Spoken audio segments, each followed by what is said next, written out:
Hello, everybody. My name is Keith Caldwell with Our Special Voice. I have with us today Heath Birch. Heath, why don't you say hello to everybody? Hello, everybody. Like I said, I'm Keith. I am a dad. I am not a special needs planner. I'm not an attorney. I'm not an accountant. I'm just a dad who had questions, was trying to help get answers for my family. So I've been inviting experts like Heath to come on and join us on the call to sort of explain things to us so we have a better understanding about how we can prepare for the future for our kids. So Heath, why don't you tell us a little bit about yourself, your organization, and how you came to serve this community? Sure. I'm a part of the Special Needs Planning Center. I was one of the two founders a little bit over 10 years ago. And a lot of the credit for that goes to my business partner. Him and his wife were going through the process of adopting their oldest son who has special needs. Since that time, they've adopted two more, and so they have three with special needs. But Scott and I were inside of a financial planning practice as they were going through this, and I think there was a recognition there that financial planning was very different for the families we now serve than maybe most of our neighbors, and it was frankly naive at the time. I think that our thought initially was we were just going to be managing money different for families, which there's truth to that, but boy, is that a small part of the process. So we kind of took the task of educating ourselves on how you might plan differently financially when you're planning for the long-term care support of a loved one with special needs, and just kind of fell into the rabbit hole. And, at first thought it was going to be a piece of what we did, maybe 10% of our time, some educational work. And it really kind of advanced beyond that to the recognition you need to do it with most of your time to be able to do it right. So it grew from financial planning really for us to being that starting point for parents that regardless of their child's age or diagnosis, we could maybe help them find some traction. So if it's a family getting diagnosis, it's directory towards early or toddler services or schools or resources in their district or their state, waiver programs, et cetera. The biggest funnel of families come to us at the age of 18. Obviously, that's a very busy time for people. And so, it became work on guardianship and Social Security direction. And, a little later in life, it becomes employment or residential services or even transitioning the plan from one generation to the next, i.e. the parents to future caregivers, which I know is kind of the focus of today. But it just it blossomed for us, learning that there wasn't a central resource to go to for us to get this information. There's not a magic book to read or a test to take or a class that you can go to. For us, it was just the accumulation of 1,000 and then 1,000 more conversations with parents who share similar concerns, and their story is always a little bit unique. But at the end of the day, many of our parents just want to make sure that they're doing everything they can for their son or daughter now, and then at some point that they arm that next generation of care to continue that. So that's what we've blossomed into over the course of a decade now, I guess. Now, how does that relate with, I know you're affiliated with the credit union in some way. How does that all dovetail, or does it? Yeah, it does. It's a good fit. So, when we first started, like I said, we were inside of another financial planning practice. And once we recognized the importance of doing this full time, really felt we needed to put ourselves out there as special needs planners so that parents understood what our focus was.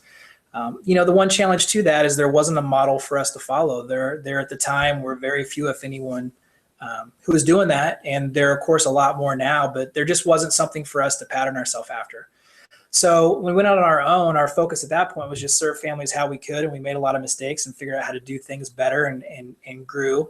But we always had the one thing hanging out there for us that we needed to provide a transition for our practice so that the families who entrusted us in their planning process, fast forward 30 years from now, if Scott and I aren't here, there needs to be someone there to pick that up.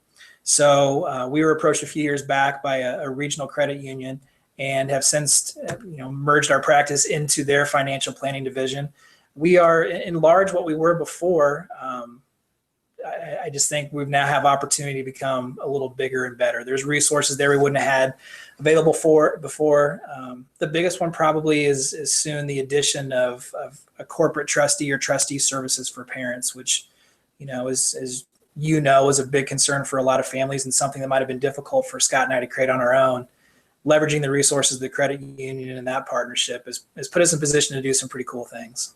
That's awesome. That's awesome. I do understand that. And if we have time toward the end of the show, then we'll definitely get more into that, because I think the idea of a corporate trustee a fiduciary, whatever makes sense for some families. And I want to dig into that, but I want to make sure that we give time to what we talked about. We're going to talk about today. So why don't you go ahead and get started on that, Heath? Sure. Really, what I think I'd like to do is try to cover things at a high enough level that we can spur some thought for parents. Sure. I think each one of these topics we could probably turn into a separate session that could go on for a couple hours, because there's so many different ways these plans can twist and turn based on somebody's needs. But bottom line is, I feel like our responsibility in the course of the last 10 years has been just encouraging parents to find a starting point, wherever that may be, and to realize it's never too late to start. All things being equal, we wish everything was in place and done, but just encouraging parents to start. And what we've found, I think, is that a lot of families are finding their way towards getting some financial guidance to get a financial plan in place for themselves. And in addition to that, the one thing we're most commonly asked about is a special needs trust. And so when families are, kind of getting through that stage of the planning process, they've got a financial plan in place. They feel like their retirement is at least on the right track, and they've got a trust. What we want to make sure parents know is that that's not really the stopping point. It is a great accomplishment, and one we hope to get every family to. And the truth is we're doing educational workshops or receiving phone calls. That's the point we're trying to get most parents to. But once you're there, there's more. And the focus for us is really in recent years kind of turned into that transition. Thinking about the things that you need to address really to prepare future generations to provide care. So, to me, there's kind of 5 key areas I'm going to focus on as I move a family past the financial planning. And I say that in a generic term. I mean, right. Taking account of where they are financially, putting a plan in place for retirement, maybe not necessarily catering that to the special needs yet, getting them past that trust. And the first one is going to be considering the needs of the rest of the family. In most cases, that's siblings, but that could be aunts, uncles, grandparents, really anyone who is either actively involved in your child's life now or may be in the future. And it's an important one. And these will all kind of tie together. As you start to think about that second retirement, i.e. funding the trust, we want to think about the type of assets you place in trust.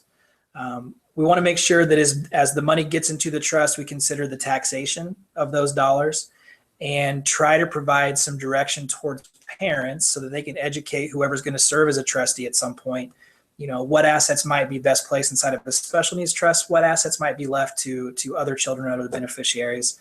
I want to get a little bit into how do you include the family in the process, and not get real deep into that, but just kind of talk generically about, things you may consider as you're trying to decide, at what point is big sister ready to take on the role of trustee.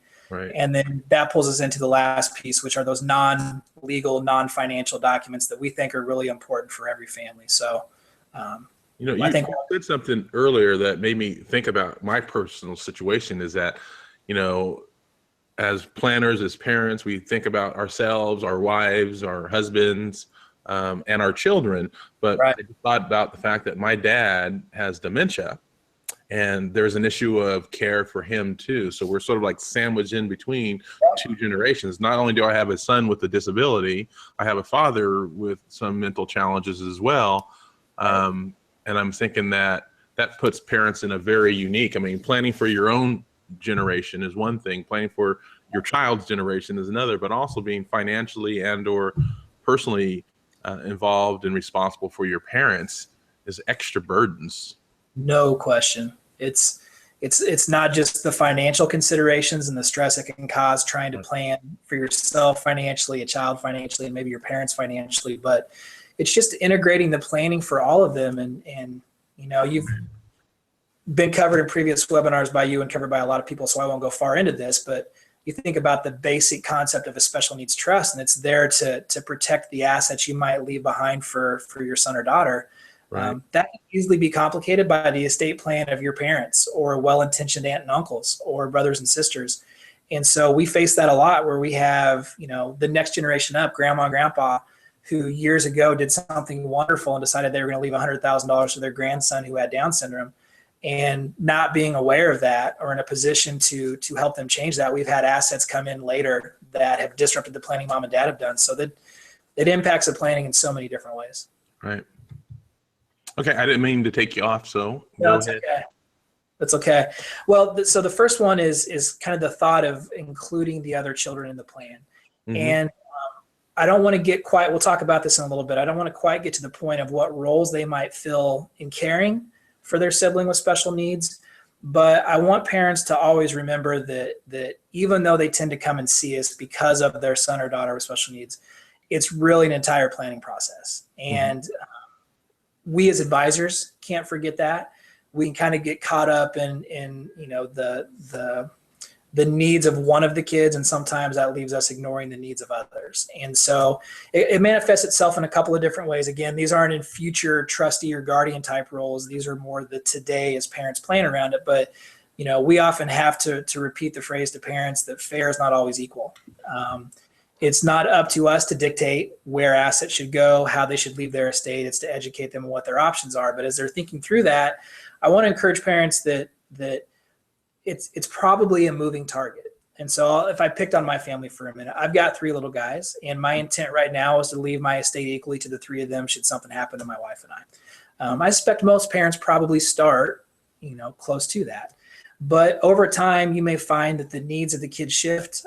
We have families who, a sibling has big career goals, big aspirations. They want to go to college, they want to go to medical school, et cetera. And it's important for the parents to provide that. Those are financial decisions that play a part in the special needs planning process for their other child. Right. It could be that as you get a little further down the road, that parents begin to kind of shift thought the other direction and say, well, I don't know that I want to equalize my estate at this point. I've got a couple of kids who are grown, they're doing well. I don't want to pull them from the plan, but it might be appropriate at this point to shift a bigger piece of the estate to my son or daughter who may need lifelong support or care. And the key point here really is that you're not making a forever decision when you put this plan into place. And so when a family goes through the trust process and they put together the best estate plan they can based on what they know, just know that your situation is going to change. And as it does, go back and adjust your documents. It doesn't mean you need to review them every year.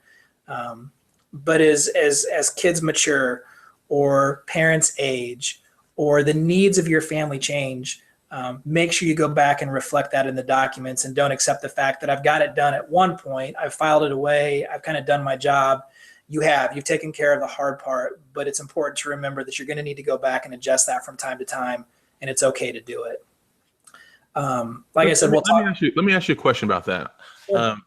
Because I would want to possibly update it once a year. And the reason I say that is that maybe not formally update it by, modifying a trust or anything like that, but at least maybe add some notes to it, meaning that, during this year, this happened and this is important, or these changes happen. So it's sort of a continual living, breathing document, not necessarily that you change the legality of it.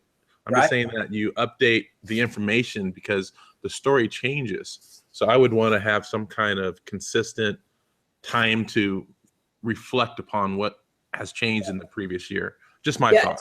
That's a really good point. And sometimes it's going to occur in the trust, or it might occur in what we're going to talk about a little bit later, which is some of those non-legal documents. Oh yeah. You're right. It is important to stay on top of this. Your thoughts are going to change as a parent. Your son's needs are going to change over time. Your circumstances might change too. What's that? Your circumstances might change. You might go through a divorce, or your spouse might die, or any of those things, or you might have a disability all of a sudden, and on and on and on. Yeah, any of those triggers should be, it's maybe not done immediately because of the emotion of what's going on, but all of those should serve as triggers to know that the documents probably do need to be updated at that point. The non-legal documents are the ones that really we want to see the changes made in every year. Okay. Like I said, we'll talk about that in a little bit, but you're right on. It's important to stay on top of those because so much can happen, just in the course of 12 or 18 months that we need to account for. Funding retirement, I think it's difficult enough for most of us to get our head around how are we going to pay for our own retirement, right? You start to think about then funding that trust and looking at that as the second retirement.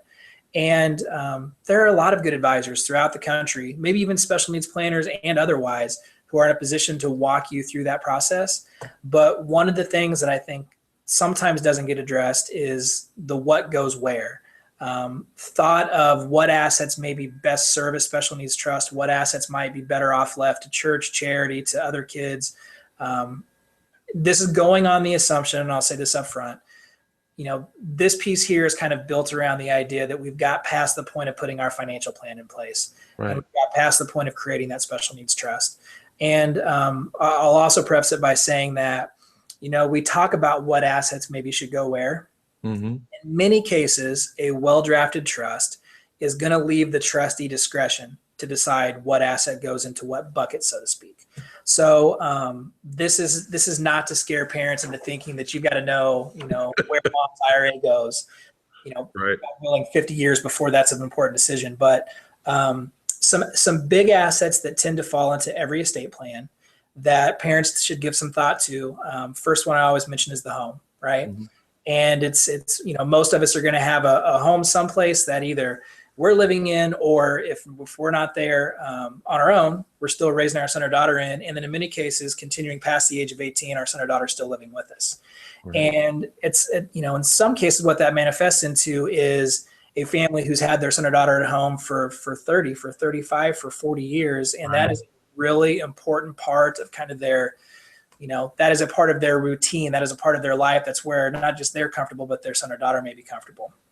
And that also means in many cases, the home is one of the things that's going to pass into trust. And so we need to think about, if we are going to preserve a home and the equity in that home for the trust, first of all, is it important to us that that's maintained after we as parents are gone?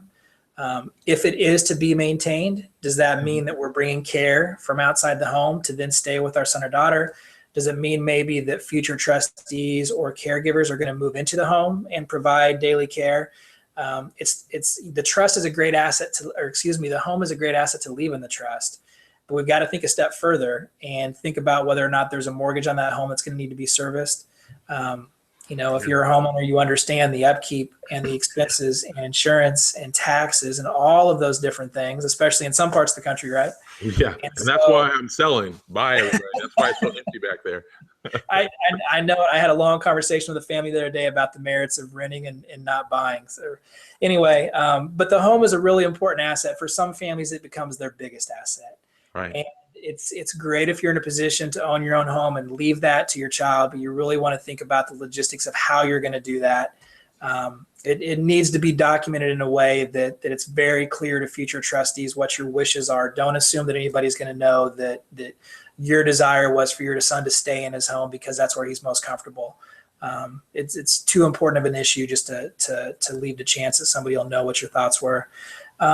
Another important issue is the use of qualified versus non-qualified assets. And I simply mean their retirement assets, 401ks, IRAs, 403bs, thrift savings plans. Those assets we've all built for retirement, right? That we have received some kind of tax break in accumulating that money. At some point, we're going to pay the piper, right? And so those assets are oftentimes, again, one of our larger assets along with our home. Maybe it's your 401k from your job for 20 years or the IRA you've been saving in for 30 years. We need to think about how that money is going to be taxed, which we'll talk about in a second. So you need to put thought into, maybe not directing the trustee what he or she has to do, not knowing what tax law is going to look like when they're called to serve, but educating future trustees that part of their responsibility is going to be understanding what part of your estate should go into the special needs trust and what part might be left to other beneficiaries. So as an example, maybe we've got a family with $250,000 of equity in a home that's paid for, but their wish is for their son to stay there. And along with that, they've got a $250,000 life insurance policy and a couple $100,000 in an IRA. It might be in the best interest of the special needs trust, if we kind of lean towards that with some bias, to leave the insurance policy towards that trust and leave behind an asset that won't force distributions or create any immediate tax concerns. So if that money is best left accumulating inside of the trust, we have the flexibility to do that. Whereas you could drive those IRAs to other beneficiaries, spouse, children, et cetera, who could draw down that asset over their lifetime and maybe maintain some more flexibility than a trust would. And I'll be real, I always have to be careful here. when you get into studying the taxation of trusts and the responsibility of trustees, what you'll learn is there are 1,000 exceptions, and for every one of those exceptions, there's 10 more exceptions. So is this where you're going to give us your disclaimer that everything you're saying has to be taken? I am far from an attorney. Yeah, I wear the hat when nobody's looking, but we are certainly not attorneys. So yeah, to be clear, nor are we an accountant. But thinking about those future decisions and preparing the trustee to make those decisions, it's going to take some nudging typically by you, and it's also going to take some education as to what you want to see occur. And if it is, if your interest lies in, again, a bias towards the trust and considering the needs of the trust before the needs of other beneficiaries, it's important to document that and for somebody to know, because a trustee's responsibility is going to be to those beneficiaries equally. They've got to consider the needs of all, both current beneficiaries and future beneficiaries. And if there's reason for you to want to lean a plan in one direction or another, it's important that you put that out up front. We'll talk about taxes in a minute. The last thing I would say about the what assets in the trust is be mindful about the complexity of some assets you might leave behind. Families that accumulate real estate, rental properties, those can be great income generators, and intuitively you would say, okay, that's a great asset to leave into the trust. A lot, as any of you know that have rental properties, a lot goes into that. And so consider the complexity that the trustee is going to face in managing an asset that might go in that. Assets that continue to generate income that maybe aren't consistent. Maybe it's oil and gas rights. We've seen the strangest things: family partnerships, small business interests, interests in S corporations. All of those things are important to remember that those may be not the best assets to leave in a special needs trust. In asking a trustee to provide some support for someone you care a lot about, asking them to balance the management of all those assets is a tall task. And so, direction as to what you'd like to see with those. If maybe you have another family member who's involved in the business, you want them to take over responsibility for the business. Maybe a buy-sell needs to be a part of this so that you can drive that asset someplace else, but bring cash back into the estate for your son or daughter. This is a topic we could talk about for a long time, but the point here is just for parents to remember that there needs to be some thought as to what you're leaving into that trust and what the ramifications are, not just for the beneficiary, but for the people you're asking to care for those assets. And I think that sort of, you haven't said it directly, but I know that there is a need to make sure that you're working with people who understand the complexities of what should and should not go in a special needs trust. This is not one of those areas where you should wing it. You should go with cousin Billy because he's an attorney. You should go with, your sister Sally because she's a financial planner, if they don't have this expertise. Because if you put the wrong asset in a special needs trust, or you do the wrong thing as a trustee, it has legal ramifications. And unfortunately, it usually happens after you're no longer here to address it. Yeah, right? You're right on. And when I talk about all those exceptions when it comes to trusts, if the planning is done right, you hope that the trust can see through to the beneficiary, meaning that if there's a special needs trust in place, that trust in and of itself may not change the taxation of an asset if we can see through to the ultimate beneficiary. An example would be an IRA. If you made a special needs trust the beneficiary of an IRA, typically you hear trust and IRA in the same sentence, and you start to worry about a 5-year forced distribution of that IRA if it's held in trust. Well, typically a plan. No, actually I don't, because I didn't know anything about a 5-year forced distribution of anything. So it's kind of the rabbit hole of estate planning, but trusts are different animals when you leave assets to them. They're taxed differently. They reach their top tax bracket just a little bit north of $10,000 in income a year, very different than any of us, right? And there can be different requirements when you have a non-natural beneficiary of an IRA or some assets. Mm-hmm. So there can be, in some cases, a forced distribution of an IRA or qualified plan over the course of 5 years. Or there are other situations where if you have multiple beneficiaries, they can force distributions over the age of the oldest beneficiary. Again, this is not a scare tactic because usually a special needs trust is going to account for these things, but they don't in every case. And I think where we get in trouble is, a well-intentioned parent goes into the office of a well-intentioned attorney and wants to get their estate plan put in place. And maybe that attorney does a lot of estate planning, but not a lot of special needs estate planning. And so you follow some of the similar or normal routines of how you plan, and it can get us in trouble. And that's not me saying that I'm smart enough to draft that document for you. Again, I'm not an attorney, but it's the benefit on our end of having those documents walk into our office over the course of 10 years and seeing some that were very reasonably priced and beautifully drafted, and they accomplish what the family wants. In other cases where families walk in and they've spent $10,000 or $15,000 because they went to the best place they could find, and you find errors in those documents that cause some tax issues down the road. You've actually kind of walked me right into, the next point I wanted to make. And we referred to it a little bit before with the qualified versus non-qualified assets, but it's being thoughtful about when you decide what assets should go where, or you empower the trustee to later make the decision what assets go where. We've got to make sure we consider how those assets are going to be taxed. And we just covered a couple of those concerns if the trust is not drafted appropriately. It's the possibility of a 5-year forced distribution of an IRA, which kicking out enough income is going to jeopardize Social Security and kind of, create the problem we were trying to avoid. Can I ask you a very rudimentary question? Yeah. And I just realized that maybe there are people out there who don't know the difference between a guardian and a trustee. And the roles. Could you maybe explain that a little bit? Yeah, absolutely. So let's kind of tackle it at 2 different age ranges. Okay. Prior to the age of 18, a guardian is going to be named by a parent to pick up that responsibility should something happen to them, right? So, for my family, should something happen to my wife and I've got a sister who's the named guardian for my 3 boys. Her task at that point is to raise the kids. Once they have reached the age of 18, that's not something that I dictate in my will or say effectively who I want to raise the kids. So as you progress past the age of 18, you now have to think about who do you want to have involved in your son or daughter's life. And there's 2 very different roles here. There's the guardian role we just talked about, which I kind of look at as the responsibility to raise my kids. Right. The trustee role is very different. The trustee's responsibility is to the beneficiary still, i.e. my kids, but their job is to manage the trust. It is to, kind of play quarterback for the assets that are in the trust, to make sure that distributions are being made when appropriate for the support that the trust outlines. It's to make sure that a tax return gets done. It's to manage the money that's in the trust. And we kind of talked about this earlier too. That's not always something that people are well positioned to do. And it's not an issue of competence. It's a comfort issue in most cases. Right. And so, maybe you're blessed to have somebody in your life who you feel like could serve in that role, and they're an individual who knows and loves your son or daughter. You're lucky, and they'd be a great person for it. Right. In many cases, what we're trying to do is bring somebody into the fold that can serve in that role who still, again, knows and loves our son or daughter, but maybe empower them with the support of a corporate trustee in addition. Right. So, the fact is there are choices there.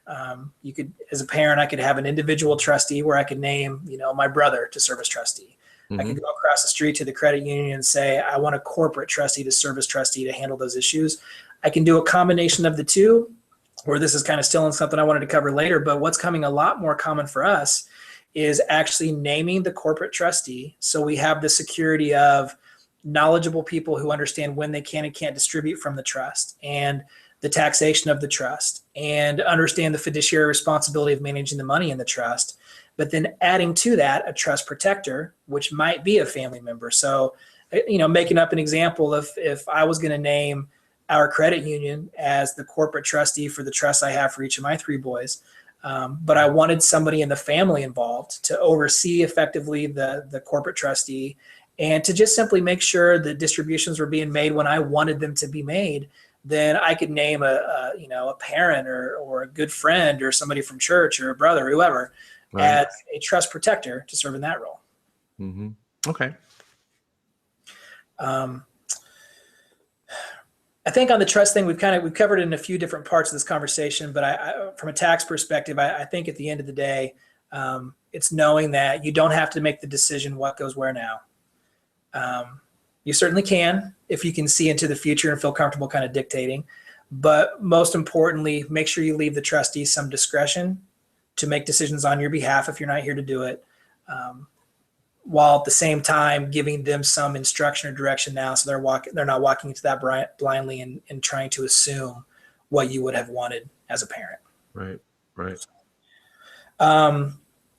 including family. We kind of got into this a minute ago too.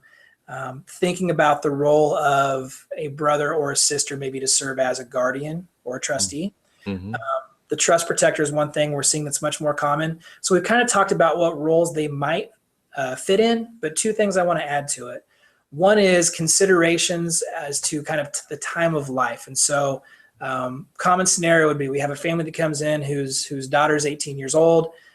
They're in the process of creating an estate plan. They've created a special needs trust. As a part of that, they'd really like her older brother, who's 5 years older, to serve as trustee someday. He may be a mature young man at 23, able to do that, and now's the right time. But we've got to look forward a little bit and think about that responsibility, not just the maturity of the individual and their ability to manage that, manage the tasks, but think about where they are in life. Are they recently married with twins on the way? Do they have, you kind of talked about this earlier, do you have, aging parents that you're caring for? Maybe it's an illness of their own. We want to be careful that even if our hope as a parent is that a sibling is going to stay involved and be in that role, and maybe that's ultimately what happens, maybe that's not where we need to start. And so just thinking about the fact that when you put this plan in place, I would encourage you to do it based on what you know today. Right. And make the best decision you can with that knowledge, and accept that it's likely to change. And right. And be willing to change. Be willing to change. Exactly right. It's usually not difficult to update or change these plans. The hard work was getting it put in place in the first place. But going back and updating a trustee, or even putting triggers in your documents where, you might mention that I want Grandma Susie to serve as trustee for the next 10 years, from the date of this draft. And at that point, I want that responsibility to transition to my son, Scott, who can now carry forward that responsibility. Get creative in these documents. You'd be surprised the flexibility that you have if you take the time to kind of think about it. But it kind of goes back to our very first conversation, right? It's the discussion around, including family in this process. And at least in my last point regarding family is, right. Taking the time to involve them once you've made some of these decisions, in many cases through a family meeting. So it's not uncommon for us to have a client that they've gone through the planning process, they put everything in place the best they can. Now the task is educating that next generation of care. And so they'll bring kids into the office, they'll bring, aunts and uncles or whoever, and we'll have a family meeting, not getting into the specific financials of what's going on, right, but outlining for everybody the plan that's been put in place, why we put that plan in place, and giving an opportunity for parents to express their wishes, just to remove confusion and guesswork later. And it pushes me through to that fifth topic I wanted to touch, which are those non-legal, those non-financial documents. I think generically you typically hear them called a letter of intent. I think it's much more than that. I tend to look at it as an instruction manual for future guardians and caregivers and trustees. The way I would explain it to a client in many cases is, if something happened to you today and I received a letter saying, Heath, it's your responsibility to walk in and take over care and support the way that the parents would have wanted to, boy, that's a tall task, right? And I recognize that I'm a stranger putting myself in that role, but even if it's an older brother or sister, it is really rare for somebody else to appreciate just the day-to-day responsibility more than a parent. And so it's difficult for a parent to push that forward to somebody else. No, I think about that. I mean, all the little nuances of, I remember one time my mom called me and she was saying that my son was flipping out and was upset about something. And I had her walk me through what she had done prior to that. For those who don't know, not seen me before, my son is 11, soon to be 12. He's on the spectrum. So, very regimented. They have a way of doing things. Well, my mom broke his routine and she didn't know it. She wanted him to put some shoes on to go outside. He wanted to take his shoes off to go outside. And that's not something I'm going to fight over. I just know it. Yep. Let him go out there with the shoes off and be done with it. But it was a complete meltdown. So you just imagine that you don't wake up tomorrow. Where does your son or daughter, who knows all that stuff other than you? Right. It's difficult to put to paper. It's probably the most emotional part of this process for a lot of our families. And right. Scary enough, the document we use with our clients is 50 pages long. Now it sounds I'm scared of that already. yeah, it sounds extensive because what it is us being smart enough to realize we'll never think of anything. So we just borrow from every parent we talk to, and it's just grown into a big document. It tends to start with the facts, kind of the hard data, the doctors we're seeing, the therapists we're seeing, the medications we're on, the treatments we're receiving. But to me, that's important. It's not the most important part. It's kind of expressing your wishes as a parent. It's walking somebody through, even an immediate family member, if they're going to serve as a caregiver, walking them through a day in the life of your son. And I don't care how closely connected somebody else is to your family. It would be really difficult for them to appreciate the full 24-hour cycle. And so this document's important. It's not something you file someplace. You don't need to get it notarized. It is you really kind of, again, creating that instruction manual for future guardians and trustees.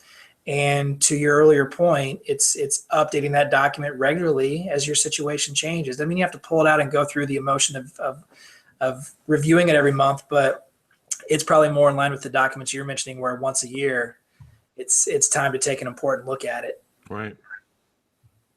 Just writing down a question I want to ask you in a little bit. Go ahead. I'm sorry. No, I didn't want to dive too deep into that one. I guess I could read you the 50 pages we use, but it's no. Let's not do that. Let's make sure we leave some time for questions if we have them. We got some questions that came in from people prior to that, but okay. I wanted to sort of understand a little bit more from my perspective. I'm just thinking of me. I'm a single father.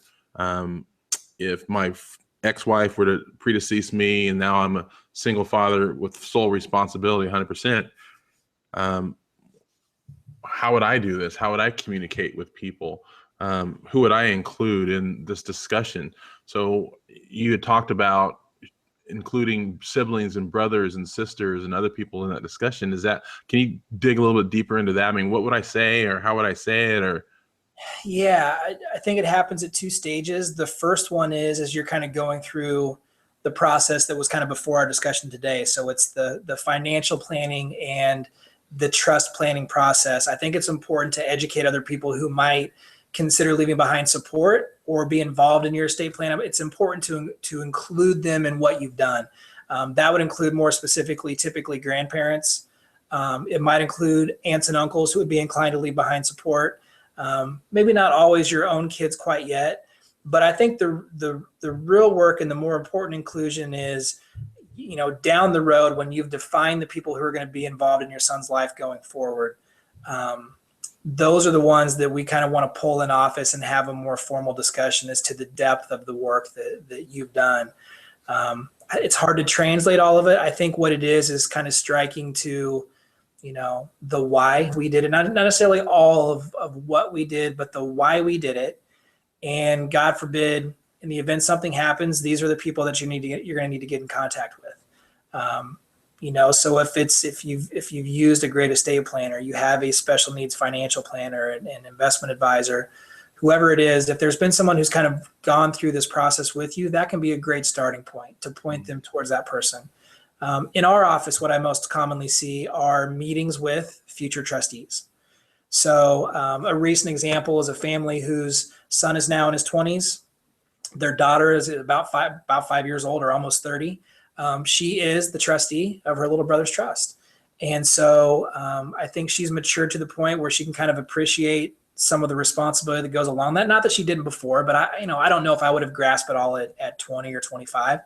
As she's gotten a little bit older, she appreciates what she's signed on for. And it's important that she does, because you want future trustees to understand what what we expect of them. And so that would be the most common meeting we have, is future trustees in the office, giving them some understanding of what this responsibility looks like. And it's not just to kind of arm them with that. I want it to be an open conversation, so that if at some point in future years they decide they can't do it, or just don't want to do it, I don't want to hold it against them. I want to know about it, and I want to find somebody else to put into place, so we don't deal with that, after the fact, when it's more difficult to address. That raises a good question too. So, and there's no other way around to have these discussions other than talk frankly and directly about them. I know we don't like dealing with our own mortality and all that kind of stuff, but That's why we're all here, right? That's why we're all watching this, because we know that one day we're not going to be here. And if we don't do something to protect our child, then he's going to be out there to fend for himself or herself. So right now, Sister Sally is the right person and whatever, but Sister Sally gets in a car accident and she's gone. Mm-hmm. Right? And parents are like in a scramble. I don't have any other siblings, or the other sibling that they have is not the person that they know they should do it because he's got some issues. Mm-hmm. So what do we do in those kinds of tough situations? Yeah, it's a good question. I think that's where you're going to lean more towards a corporate trustee of some kind. So you at least have the security of knowing that the financial matters are going to be addressed.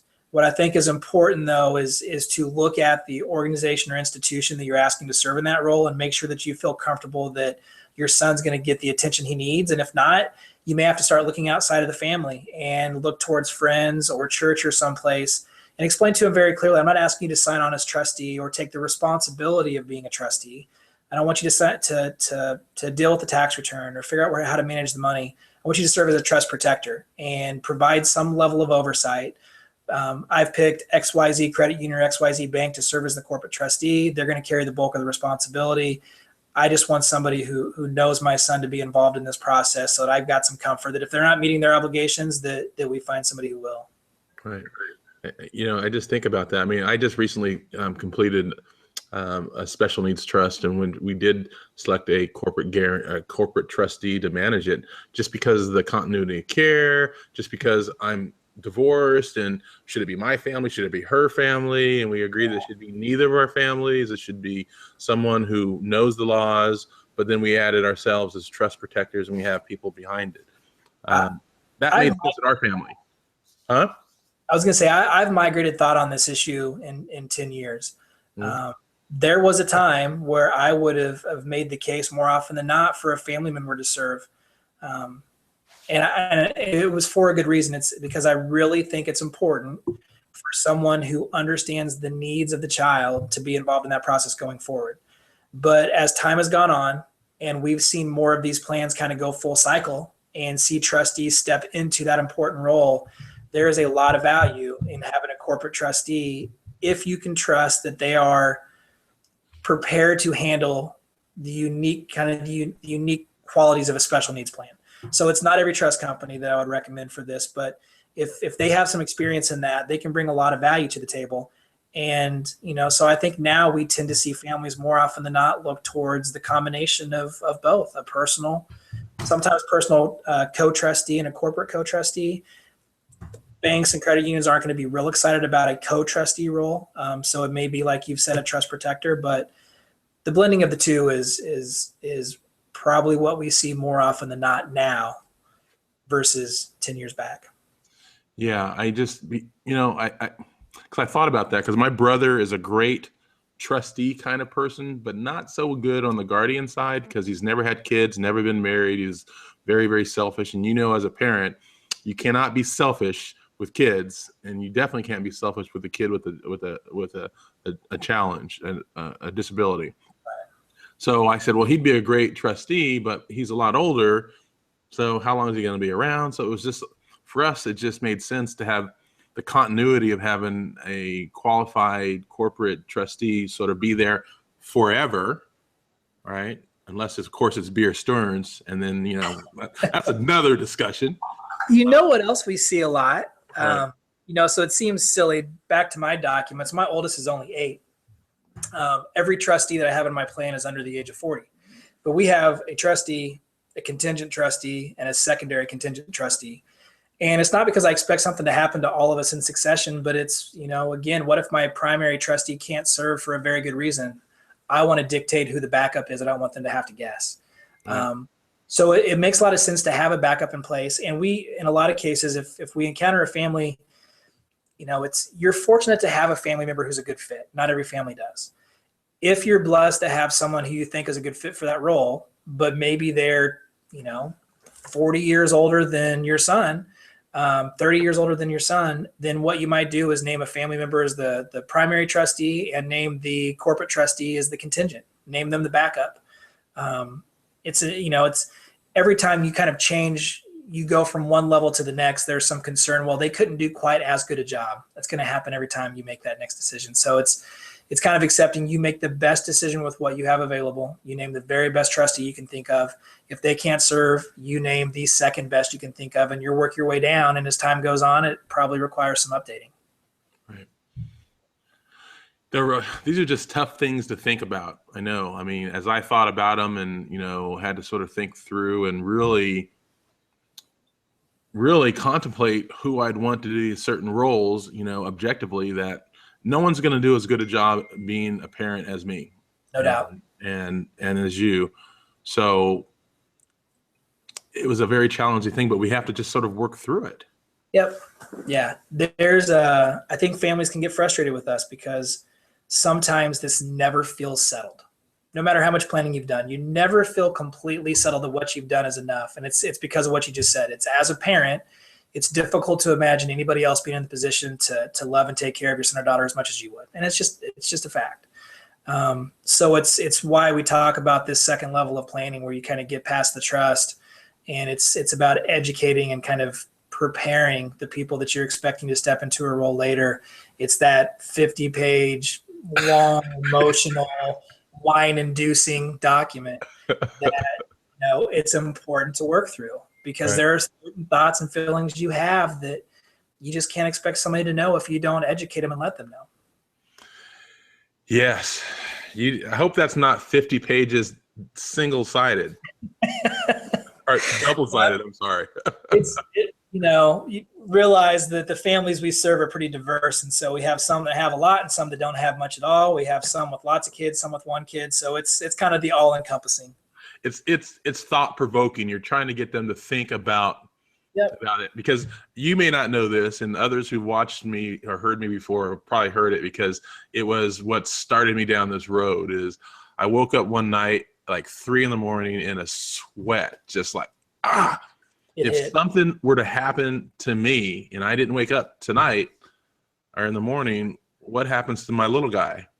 And I had no answer, and that scared the out of me. And that's why I started doing these webinars, to get answers for myself. And then I realized that there was a ton of other families and parents out there who are the same way. We sort of put our heads in the sand and go, okay, I'll deal with this next week. I'll deal with this year. I'm only 40. I'm only 45. I'll deal with this, whatever. Sometimes tomorrow doesn't come. Sometimes tomorrow doesn't come for everybody. And I was not willing to allow my son to have that risk of not being here. Something tragic happened to his mother and I, and all of a sudden he's a ward of the state because I didn't do anything planned, or he's some burden on his brothers and sisters. Right. So that's my story. That's how I got here. And that's why we're all here, is because I just woke up that night. But it happens different for everybody. We'll have families that say, I heard about you 8 years ago, and I finally decided it's time to address it. I'll never give you grief. It's an emotional enough process that, it's difficult for parents to start. That's the whole key, is just to start. Just that first step in the planning process, rely on somebody to help you move through it in an organized way so it's not so overwhelming. You feel so much better. I mean, I'm sure you feel better now. You get the trust done. You put some thought into this, obviously. It doesn't take away all your concerns, but you sleep better because there's at least a plan in place. Exactly. I do. It's that peace of mind that I finally have. Let me go through a couple questions that have come in. And if you guys are in the audience, we try to wrap this up. We're longer than normal, but if you have any questions, please put them in chat and I will get to them. So we had a couple questions come in before. Let me go over some of those. We talked about what happens to my child with a learning disability after we're gone. That's the purpose of today's webinar. How do we ensure that our 15-year-old will receive Medicaid? Do you want to tackle that, Heath? Yeah, it's tough. There's certainly no magic button. Maybe we should start by a real brief description as to how you're going to qualify, because there's no way for you to trigger qualification if the state does not believe that he's qualified. They're going to kind of establish their own measure of whether or not he can go out and find gainful employment on his own. And if not, it should trigger eligibility for Social Security first. In most states, including Missouri, which is where I am, qualification for Social Security is the trigger to qualify you for Medicaid. There are instances where maybe we don't qualify for Social Security for whatever reason, you can still find qualification for Medicaid based on your financial standing. And so, I think the key as a parent, if you're asking me with a 15-year-old saying 3 years from now, I feel like that insurance kind of safety net is going to be important for us. You just need to know that process starts at the age of 18. There's not a lot that you can do in advance of that. To qualify before that is going to be based on the parent's assets and income, which can make it difficult in some cases. But as you approach the age of 18, we typically encourage families to call 3 or 4 months in advance, and it's time to have a conversation as to how do we apply, what's the application process look like, what's qualifying even mean. So we all kind of know Social Security and Medicaid are important, but sometimes we need to define how it's even going to play a role in your son's life. One thing to keep in mind is that in order for him to qualify at some point, there's going to be asset restrictions placed on him. So those are things that are important to start thinking about now, especially as we're, at 15 and within 3 years of that application. In most states, you can't have more than $2,000 in the way of assets and qualify for Medicaid. So it's important not to be building assets in your son's name, and instead maybe build them in your name or elsewhere. Right. And that's the reason maybe we didn't connect the two, but I know from my learning on this is that's the reason that you need to have that communication with grandma, because if grandma's well-intentioned, hey, I'm going to leave, my son's name is Xander. I'm going to leave Xander, $100,000 life insurance policy because I know he's got autism, and she thinks she's doing a benefit of him. All of a sudden, he's got $100,000, which sounds great, but unfortunately, he doesn't qualify for the government benefits that he needs and that he's relying on. That might also include housing allowances and things like that. So now he's having to move out of his house. Just all kinds of things could go wrong. We've seen the craziest things. It's a savings bond that grandma and grandpa put him on 10 years ago that's worth a couple $1,000. It can really be almost anything. And where it gets really complicated is when you get to the transition of your estate as a parent down to your son. Of course, that's where the trust comes into play, but we've had assets that you don't think of placing in trust that have caused problems. We've had baby grand pianos be considered an asset. We have had baseball card collections, gun collections, China. I mean, really anything the state can assign value to can cause a problem and should be accounted for. So, it's difficult. What I would just encourage you is don't let it overwhelm you. You will get there. You need to find someone to reach out to a few months in advance of that and let them walk you through the process. You don't try to learn it on your own. More often than not, if a family comes in and they've been denied, it was for a reason we might have been able to warn them of in advance. So save yourself that trouble, but do think about the assets you might have in your son's name now and try to limit those so those aren't the reason for the problem. Right. That's good advice. I hadn't thought about all the various assets that, guns. I mean, for some reason I bought a whole bunch of baseball cards and that might have some value. I would either get rid of them or whatever, but I hadn't thought about that until you said it. So I appreciate that. Here is, we already talked about the informal documents. Now this is the question that I'm going to ask that all of us parents in the entire world are going to want to know. If you have the answer to that, we're all going to be very appreciative. This person wrote, how can I get some sleep? My son never sleeps. So Heath, please explain to me how I can get some sleep. Well, I got nothing for you. Maybe set up a child swap where you just swap nights with another family. You can sleep the other night. If I get that one figured out, we'll have enough to fund a lot of webinars and supports for families. That's for sure. Right. Thanks. Appreciate that. Hey, everybody, we're going to get ready to wrap up. But before we do, Heath, how does someone reach you? I don't think you mentioned the name of your credit union. What's the name of the credit union, or can you say? Yeah, we can. It's Community American Credit Union, but we're more easily found under the Special Needs Planning Center. So that's the company that's been in existence for the last 10 years. We are located in Kansas City, but in different iterations, we've had offices all over the country, and at this point still serve families all over the country. So cleanest way to get to us is just through our website, which is snpcenter.com. So like special needs planning, snpcenter.com. Excellent, everybody. So, and Ken, do you want to give your direct phone number as well? Yeah, happy to. You can get us directly at 816-741-1104, or shoot me an email directly, which is just hburch@cacu.com. All right, perfect. And for those who are watching this later after the fact, I will obviously edit this into the video so I don't have it and won't have to write it down. Again, my name's Keith Caldwell. I'm with Our Special Voice, and we do these webinars on various topics. Today's topic was one near and dear to my heart. I know it was important to a lot of families, so I wanted to have it. But we have coming up on April 22nd an Apps for Autism ones. So if you have kids with some communication or language challenges, we have apps for that. So we'd love to see you come back for that. And we wanted to thank you, Heath, for joining us today. And if anybody has any last questions, please enter them in, because I'm going to wrap it up. And I appreciate you guys all joining us. Anything that I should have asked you today, Heath, that I did not ask you? No, we could have had a conversation for 5 days and not covered it all. So I want to thank you for doing this, even for parents. Right. I mentioned earlier, there's no way for us really to learn as advisors other than having conversations with parents. So any opportunity to kind of pay that information forward is what we try to do. And, you guys are doing a great job of that. Well, Heath, I have some advice for you as a parent. Shorten that document. I'll send you half of it. Okay. Send it to me in pieces. So anyhow, everybody, I want to thank you all for joining us, and we'll see you guys at the next webinar. Thank you for joining us.